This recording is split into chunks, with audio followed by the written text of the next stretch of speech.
মৰমৰ ছাত্ৰ-ছাত্ৰীসকল, আজি মই নৱম শ্ৰেণীৰ সমাজ বিজ্ঞান বিষয়ৰ ইতিহাস খণ্ডটিৰ প্ৰথমটি অধ্যায় ভাৰতবৰ্ষলৈ ইউৰোপীয়সকলৰ আগমন এই পাঠটিৰ দ্বিতীয়টি খণ্ড আলোচনা কৰিম। তোমালোকে ভালদৰে মন দি চোৱাচোন। ছাত্ৰ-ছাত্ৰীসকল, আমি ইতিমধ্যে পূৰ্বৰ ভিডিঅ'টোত ইংলিছ ইষ্ট ইণ্ডিয়া কোম্পানী ভাৰতবৰ্ষলৈ বেহা বেপাৰৰ উদ্দেশ্যেৰে আহি কেনেদৰে ভাৰতত ইংলিছ ইষ্ট ইণ্ডিয়া কোম্পানী শাসনৰ পাতনি মেলিছিল সেই সম্পৰ্কে আমি আলোচনা কৰিলোঁ। আজি আমি আলোচনা কৰিম কোম্পানীয়ে শাসন প্ৰতিষ্ঠা কৰাৰ পিছৰে পৰা কেনেদৰে শাসন কাৰ্য চলাইছিল সেই বিষয়ে। ছাত্ৰ-ছাত্ৰীসকল, মূল বিষয়লৈ যোৱাৰ আগতে আমি এটা কথা জানিব লাগিব যে ভাৰতত সুদীৰ্ঘ ইংৰাজ শাসনৰ কালছোৱাক দুটা ভাগত ভাগ কৰিব পাৰি।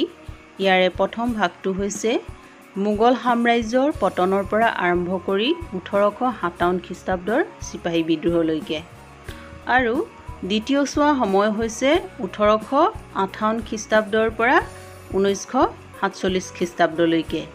এই দ্বিতীয় চোৱা সময়ত ভাৰতৰ শাসন কাৰ্য ইংলেণ্ডৰ ৰাণীয়ে প্ৰত্যক্ষভাৱে কৰাৰ ব্যৱস্থা কৰা হৈছিল। আনহাতে প্ৰথম চোৱা সময়ক কোম্পানীৰ আমোল বুলি কোৱা হয়, কাৰণ এই সময়ছোৱাতেই ইষ্ট ইণ্ডিয়া কোম্পানীয়ে ভাৰতৰ ৰাজন্যবৰ্গক ক্ষমতাচ্যুত কৰি ভাৰতত ইংৰাজ শাসনৰ পাতনি মেলিছিল। ভাৰতত ইষ্ট ইণ্ডিয়া কোম্পানীৰ শাসন প্ৰতিষ্ঠাৰ ক্ষেত্ৰত গুৰুত্বপূৰ্ণ ভূমিকা গ্ৰহণ কৰিছিল সেই সময়ৰ বংগৰ গভৰ্ণৰ ৰবাৰ্ট ক্লাইভে। অতি কূটনৈতিকবিদ ক্লাইভে 1765 খ্ৰীষ্টাব্দত মোগল সম্ৰাট শ্বাহ আলমৰ লগত এলাহাবাদ চুক্তিৰ জৰিয়তে বংগ, বিহাৰ আৰু উৰিষ্যাৰ ৰাজনৈতিক কৰ্তৃত্ব হস্তগত কৰিছিল। ইয়াৰ উপৰিও ভাৰতত কোম্পানীৰ শাসন আৰু অধিক দৃঢ় কৰিবৰ উদ্দেশ্যে 1765 খ্ৰীষ্টাব্দত বংগদেশত দ্বৈত শাসন প্ৰৱৰ্তন কৰিছিল।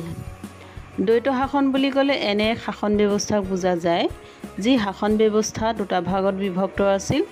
ইয়াৰে এটা ভাগত শাসন কৰিছিল বংগৰ নবাবে আৰু আনটো ভাগত শাসন কৰিছিল কোম্পানীয়ে। যদিও বংগৰ নবাবৰ হাতত গুৰুত্বপূৰ্ণ দায়িত্বসমূহ অৰ্পণ কৰা হৈছিল, কিন্তু শাসনৰ বাঘজৰী আছিল কোম্পানীৰ হাততহে। ৰবাৰ্ট ক্লাইভৰ পৰৱৰ্তী সময়ছোৱাত আন গভৰ্ণৰসকলেও ভাৰতত কোম্পানীৰ শাসন দৃঢ় কৰিবলৈ যথেষ্ট গুৰুত্বপূৰ্ণ ভূমিকা পালন কৰিছিল। তেওঁলোকৰ ভিতৰত উল্লেখযোগ্য আছিল ৱাৰেন হেষ্টিংছ। এইখিনিতে আমি এটা কথা মন কৰিব লাগিব যে কোম্পানীৰ শাসন প্ৰতিষ্ঠাৰ সময়ছোৱাত বংগ, কলিকতা আৰু মাদ্ৰাজক কেন্দ্ৰ হিচাপে গঢ়ি তোলা হৈছিল, আৰু এই কেন্দ্ৰকেইটাক একোজন প্ৰেছিডেণ্টৰ অধীনত ৰখা হৈছিল, আৰু প্ৰেছিডেণ্টৰ শাসন যন্ত্ৰটোক প্ৰেছিডেন্সি হিচাপে জনা গৈছিল। ইষ্ট ইণ্ডিয়া কোম্পানীৰ শাসন ভাৰতত প্ৰতিষ্ঠা হোৱাৰ লগে লগে ইংলেণ্ডৰ গৃহ চৰকাৰেও ভাৰতত ব্ৰিটিছ শাসন অধিক কটকটীয়া কৰি তুলিবৰ বাবে 1773 খ্ৰীষ্টাব্দত ৰেগুলেটিং এক্ট অৰ্থাৎ নিয়ন্ত্ৰণকাৰী আইন নামেৰে এখন আইন প্ৰৱৰ্তন কৰে।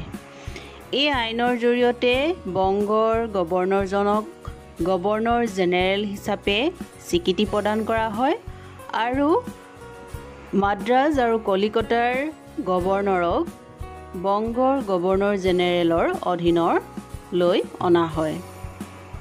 তদুপৰি 1784 খ্ৰীষ্টাব্দত পিটৰ আইনৰ জৰিয়তে ভাৰতত দুখলপীয়া চৰকাৰৰ ব্যৱস্থা কৰা হয়।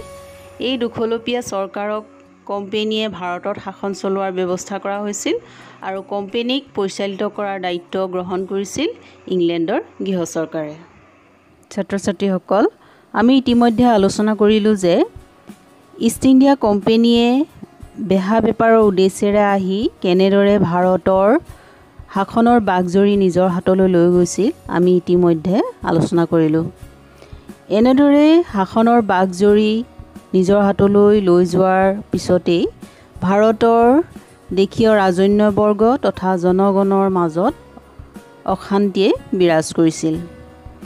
তাৰোপৰি ব্ৰিটিছ যিসকল সৈনিক আছিল সেই সৈনিকসকলৰ মাজতো বিভিন্ন ধৰণৰ অসন্তুষ্টিয়ে দেখা দিছিল। সেয়েহে 1857 খ্ৰীষ্টাব্দত কেইজনমান চিপাহী অৰ্থাৎ মংগল পাণ্ডে যিজন আছিল 34 নং দেশীয় পদাতিক বাহিনীৰ এজন চিপাহী আৰু তেওঁৰ সহযোগী ঈশ্বৰ পাণ্ডে তেওঁ বেৰেকপুৰত বিদ্ৰোহ ঘোষণা কৰিছিল আৰু লগে লগে সমগ্ৰ ভাৰত জুৰি এই বিদ্ৰোহ বিস্তৃত হৈ পৰিছিল।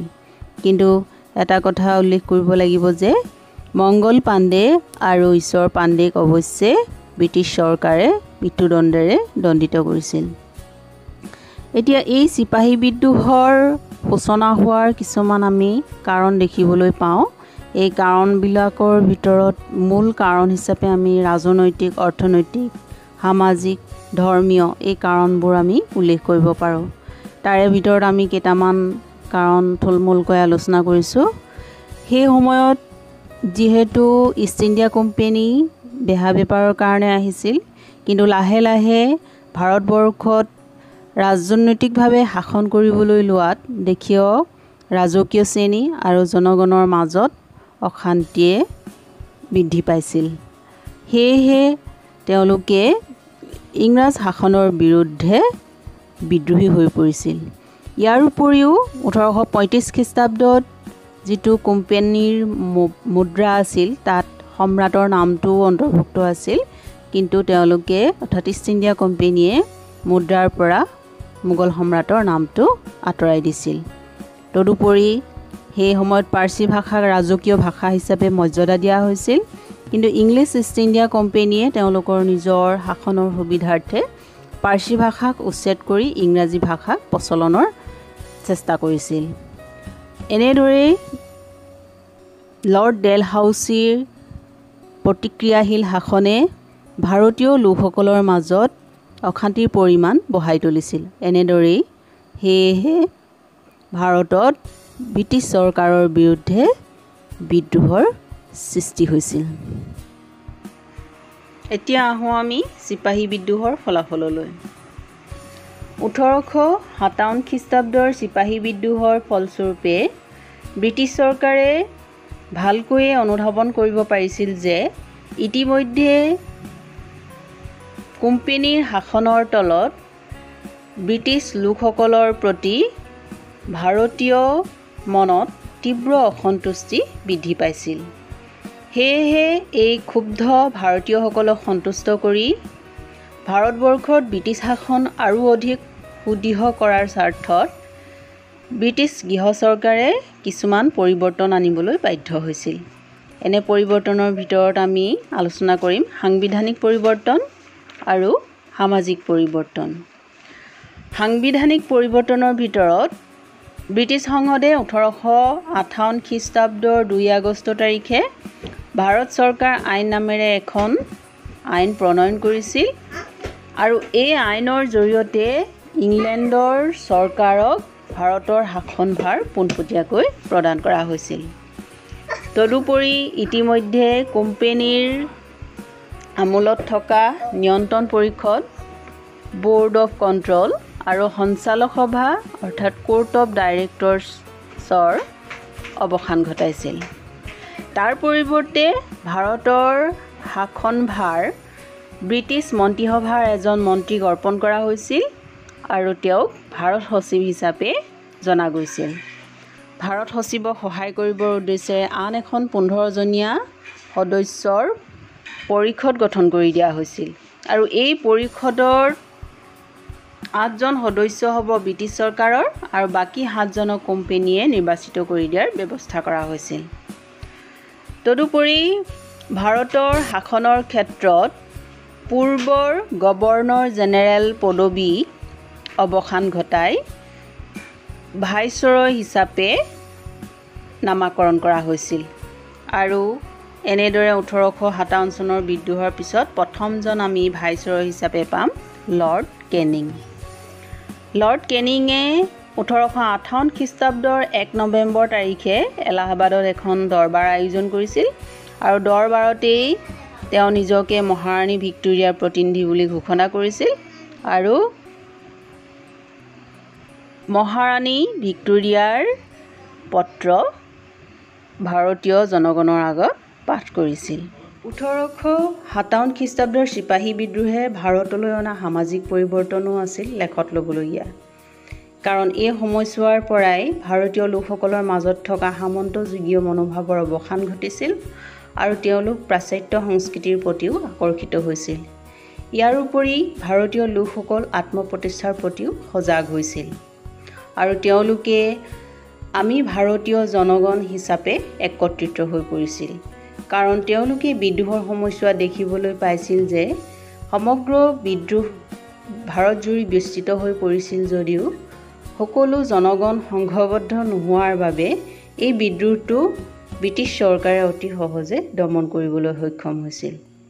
কিন্তু ভাৰতীয়সকল ঐক্যবদ্ধ হোৱাৰ বিপৰীতে ব্ৰিটিছ চৰকাৰে ভাগ কৰা আৰু শাসন কৰা কঠোৰ নীতি গ্ৰহণ কৰিছিল। ছাত্ৰ ছাত্ৰীসকল, আজি মই ইয়ালৈকে আলোচনা কৰিলোঁ। আকৌ পিছৰ ভিডিঅ'টোত আমি পিছৰখিনি আলোচনা কৰিম। ধন্যবাদ।